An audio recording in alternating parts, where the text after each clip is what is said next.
Sumainyo ang Panginoon. Tayo ngayon ay nasa unang linggo ng Adbyento. Tulad ng pinamanig ko natin nakaraang linggo, ang Kristong Hari ay huling linggo na sa kalendaryo ng simbahan ng 2024.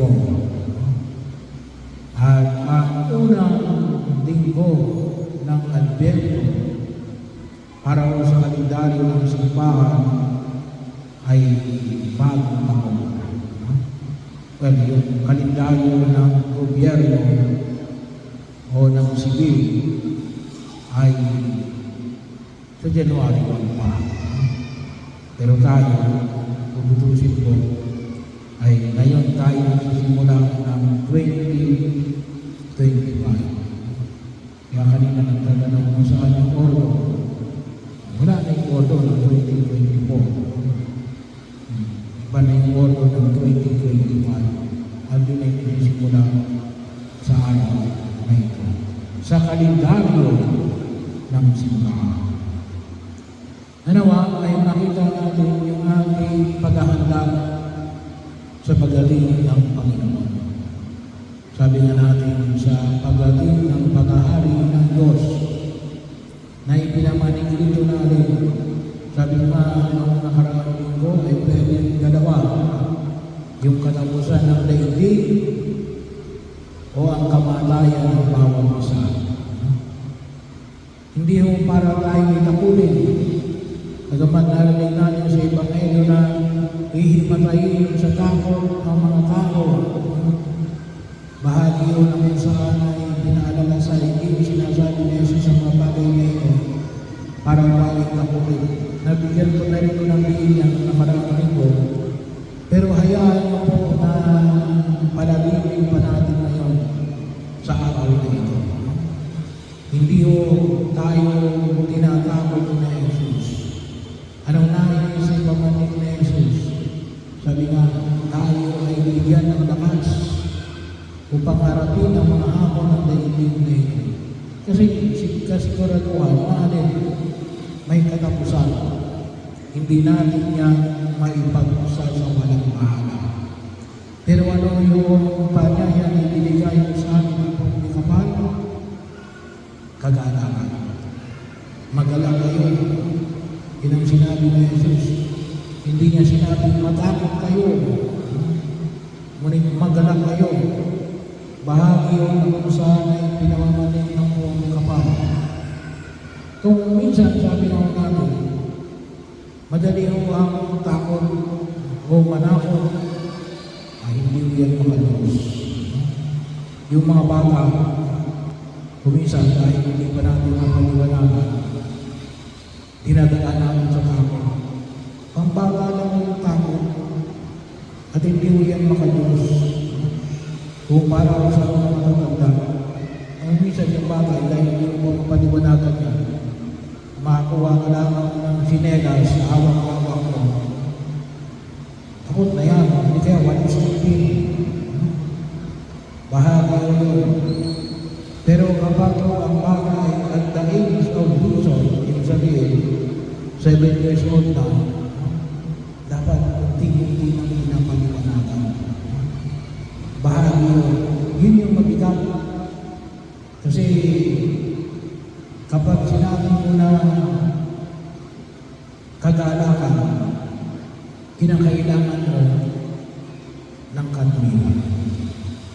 Kaya nga yun ang sinabi mo sa unang pagbasa sa aklat ng Propeta Isaias, katwiran ni Kristo. Mas madali siguro manakot, mas mahirap na sumunod ng may kagalakan. Pero sabi mo nga, kung minsan may mga tao nung bata, ang bait-bait. Kasi bahagi yun, nung namatay na yung kanyang mga magulang, sa bahay na ang laki, pinalaki Kristo sa tao. Nawala na yung kanyang kinatatakutan. pagkakamabuti ay gawa lamang ng tao, hindi gawa ng kagalakan. Medyo mahirap yung kagalakan. Bakit? Magpapaliwanag ka. Kinakailangan mo yung katwiran. Hindi lamang yung katwiran na nakasanayan. Hindi. Kinakailangan paliwanagin mo bakit natin ginagawa ito. Ba't ka tumutugon sa panawagan ni Jesucristo? Sabi nga, katwiran ni Kristo. Kinakailangan natin ng paliwanagan kayong mga magulang, mga lalong-lalong mga magpapaganyan. Yan ay pinangako ninyo sa inyong mga anak. Kung bilang mo sila ibibigyan, ngunit mo kayo ay kasal bilang mga magulang, ang pangalagaan ng inyong mga anak. At isang bahagi ng pangalagaan sa kanila ay tumulong sa panawagan ng Jesucristo. At ang tunay na pagtugon sa panawagan ng Jesucristo ay na may kabanalan, hindi gawa ng pananaw. Kaya nga, yun ay bahagi yung mga magulang sa inyong mga anak, sa inyong mga apo, pagkakataon na kung saan ay makita namin. Baka dumating ang pagkakataon natin na hindi naman ako tinulungan ang magulang ko. Tinakot lang ako. Ay, hindi yung pagmatagalan. Kinakailangan namin, ituro natin ang katwiran ng ating Panginoong Hesus Kristo. Kaya, kinakailangan natin na magnilay at magpahayag. Kinakailangan natin na ipaliwanag din, ma-articulate natin, mabigkas natin yung ating pananampalataya nang sa ganon, maging maliwanag sa ating natin na sigurado naroon yung kagalakan at ulod ng pagliligtas ng ating Diyos. Kasi kung hindi natin alam, ay walang kagalakan ko. Bahagi yun kung saan ay makita na kaya tayo nagagalak na inindihan natin. Kaya inuulit ko lang, pasensya na kayo kapag mahaba talaga akong mag-sermon. Kasi baka mamaya ay ako'y haharap sa Diyos at baka sabihin sa akin ng Diyos, hindi ko naman tinuruan yung mga parokyano mo. Hindi na ubali kung hindi kayo nakinig. Hindi ko na problema yun. Pero at least, naturunan ko kayo. Makinig pa kayo o hindi. Bahagi ko yun ng pagkilos sa namamakita ko namin na maunawaan natin yung anyaya na pinapahayag ng pagliligtas ng ating Panginoon. Idalangin natin. Sabi ko nga, madali lang ang manakot, pero hindi ng pamamaraan natin. Ang pamamaraan natin siya ay pag-ibig. At kinakailangan mo maipaliwanag yan para maunawaan lalong-lalo na ng mga tao nasa iyong harapan. Pangalawa, panyaya ni Jesus natin, huwag magumo sa katakawan. May mga taong malalakas kumain. Yung mga lalaki mas malakas kumain na kaysa sa babae. Ang mga nagtatrabaho na manual, mas malakas kumain yan kasi na sinusunod nila yung pagkain. Bahagi yun na kung saan ay makita natin. Pero kapag sinabi mong katakawan, ibig sabihin, busog ka na, kumakain ka pa. Yan yung mga tao walang kabusugan. Mag-ingat din tayo sapagkat sabi natin, wala namang namatay sa atin ng gutom. Marami sa atin ang namatay ng katakawan. May nakita na ba kayong namatay sa gutom dito sa Pilipinas? Wala. Yung namatay sa bangungot, marami. Kaya mag-ingat tayo. Mayroong mga tao na matakot sa asukal. diabetic ko, kaya ako'y nangiinaw. Yung matakaw sa taba, matakaw sa asin, matakaw sa mga bagay na kumisang nakasisira ng ating katawan. Kinakailangan natin na makontrol kasi kung hindi mo na makontrol yan, hindi mo na mamalaya na yan. Lulubahan ang iyong karamdaman. Ikaw ang kukontrolin ng katawan mo. Ikaw ang kukontrolin ng katakawan mo.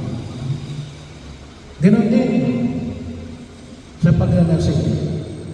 Hindi naman bawal uminom eh. Wala kayong makikita sa banal na kasulatan na pinagbawal yung pag-inom. Huwag kayong maniwala doon. Ang bawal ay maglasing. Yung pag-inom ng alak, hindi mo pinagbabawal yan. Yung paglalasing, sobrang pag-inom ng alak. Bakit ko? Kasi yung unang himala na ginawa na yung sisiyari, ang gumawa ng alak. Sa request ng kanyang nanay, ang mahal na Direk Maria, sa isang kasalan. So bahagi yung nakakita natin na kung saan ay makita natin, bakit bawal yung paglalasing? Kapag ikaw ay lasing, may mga bagay na hindi mo gagawin kung ikaw ay hindi lasing. Kapag ikaw ay lasing, hindi mo na kayang kontrolin yung sarili mo. Bahagi yung nakita natin. Kapag ikaw ay languna, may nagagawa ka na hindi mo magagawa kung ikaw ay nasa bisyo pa ng iyong pagkilo sa daigdig na ito. So itong dalawang ito, katakawan at paglalasing, ay ito po yung tawagin natin ngayon. Ito ay bahagi na ng tinatawag natin addiction. Hindi lang mo yung drug addiction. Ngunit maraming klase ng addiction. Addiction sa paglalaro. May mga taong addict sa paglalaro. Maging man yan ay wala nang ginawa kundi mag-basketball, hindi kaya mag-computer. Kung siya yung mga bata, nakita mo, ay kakain na, ayaw kumain, bakit? Hawak-hawak pa rin ang cellphone. Ay bahagi yun, saan pa? Sa sugal. May mga taong anin na sa sugal. Nagdanakaw na para ipagsugal. Bahagi na kung saan huwag natin hayaan na tayo ay kontrolin ng mga bagay na ito. Saan pa? Ay yung may mga tao na adik na sa pagkamarites. Sunog na yung kanilang sinain. Nandun pa sa kapitbahay, nakipagpwentuhan. Bahagi mo na kung saan ay makita ko natin. Itong mga bagay na ito ay kapag naging adik ka lang, nahihirapan ka na. Ito yung sinasabi na Jesus natin na mag-ibang tayo sa alalahanin ng daigdig na ito. Pag-ingatan natin. Kasi kapag dumarating na siya sa Jesus, at ikaw ay adik na sa bagay niya, katulad yung sa bagay natin, ay hindi manigil sa kanyang paglalaro ng kanyang cellphone. Kakain na. Narin na siya Jesus. Ay hindi makapunta. Kahit sabihin mo, gusto ko makita sa Jesus. Hindi na. Bakit? Kinain ka na ng iyong pagiging adik. Nakalugod ka na sa puti, sa alalahanin ng daigdig na ito. Inilalayo ka na sa mga bagay ng mga Diyos. Ikaw ay alin, nakalugod na sa kumunoy ng daigdig na ito. Kaya pag-ingatan natin, lahat ng sobra ay masama. So itong dalawang ito ang nais po natin baging bahagi ng ating pag-ibigay sapagkat ito ay tumutukoy na hindi natin nakikita ang paghahanda sa pagdating ng ating Panginoong Kristo. No? yung kanyang paanyaya na tayo ay tunay nawang kanyang mga anak na tunay na tumutugon sa kanyang panawagan, gawa ng kagalakan, hindi gawa ng tao. Pangalawa, na tayo ay huwag malibang sa pamamaraan ng demonyo na matugon ang ating isip sa mga bagay